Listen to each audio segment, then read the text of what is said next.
சாதி சங்கங்கள் பதிவு சட்டத்தின் கீழ் பதிவு செய்ய முடியுமா என நிலைப்பாட்டை தெரிவிக்க தமிழக அரசிற்கு சென்னை உயர்நீதிமன்றம் உத்தரவு பிறப்பித்திருக்கிறது. இது பற்றின மேலும் விவரங்களை செய்தியாளர் சுரேஷ் வழங்கிட கேட்கலாம். சுரேஷ், வணக்கம். இந்த வழக்கு தொடர்பான முழு விவரங்கள்.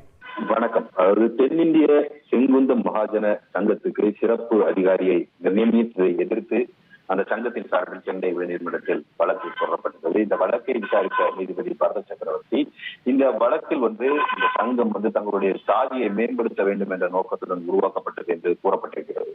அதாவது சாதிதான் முக்கியம், அந்த சாதியை சேர்ந்தவர்கள் தான் இந்த சங்கத்தில் உறுப்பினராக முடியும் என்று கூறினால் இது போன்ற சாதி சங்கங்களை தமிழ்நாடு சங்கங்கள் பதிவு சட்டத்தின் கீழ் பதிவு செய்ய முடியுமா என்ற ஒரு கேள்வி எழுகிறது என்று நீதிபதி சுட்டிக்காட்டியிருக்கிறார்.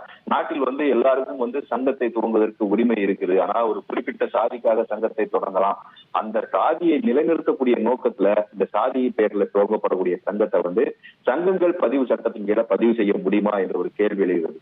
அது மட்டும் இல்லாமல் இந்த சங்கங்களுடைய சட்டம் அறிவியல் வளர்ச்சி, சமுதாய தொண்டு செய்யக்கூடிய நோக்கங்களுக்காக சங்கங்கள் துவங்குவதற்கு அந்த சட்டம் வகை செய்கிறது. இந்த சட்டத்தின்படி சங்கங்களை தொடங்கலாம். ஆனால் அரசியலமைப்பு சட்டம் சாதி இல்லாத சமுதாயத்தை உருவாக்க வேண்டும் என்று கூறுகிறது.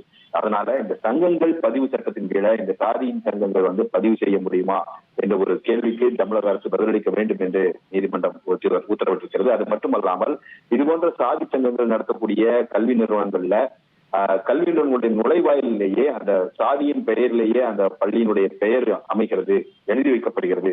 அந்த அப்படிப்பட்ட பள்ளிகளில் பணியாற்ற போகக்கூடிய ஆசிரியர் முதல்ல சொல்லிக் கொடுக்கக்கூடிய பாடம் என்னவென்றால் சாதிகள் இல்லையடி பாப்பா என்ற ஒரு பாடத்தை சொல்லிக் கொடுக்க வேண்டிய நிலைதான் தற்போதைய நிலையாக இருக்கிறது என்று சுட்டிக்காட்டிய நீதிபதி இந்த விவகாரத்துல தமிழக அரசுடைய நிலைப்பாடு என்ன என்பது குறித்து வருகிற 19ஆம் தேதி பதில் மனு தாக்கல் செய்ய வேண்டும் என்று உத்தரவிட்டு இந்த வழக்கின் விசாரணையை அன்றைய தினத்துக்கு நீதிபதி பரத சக்கரவர்த்தி தள்ளி வைத்திருக்கிறார்.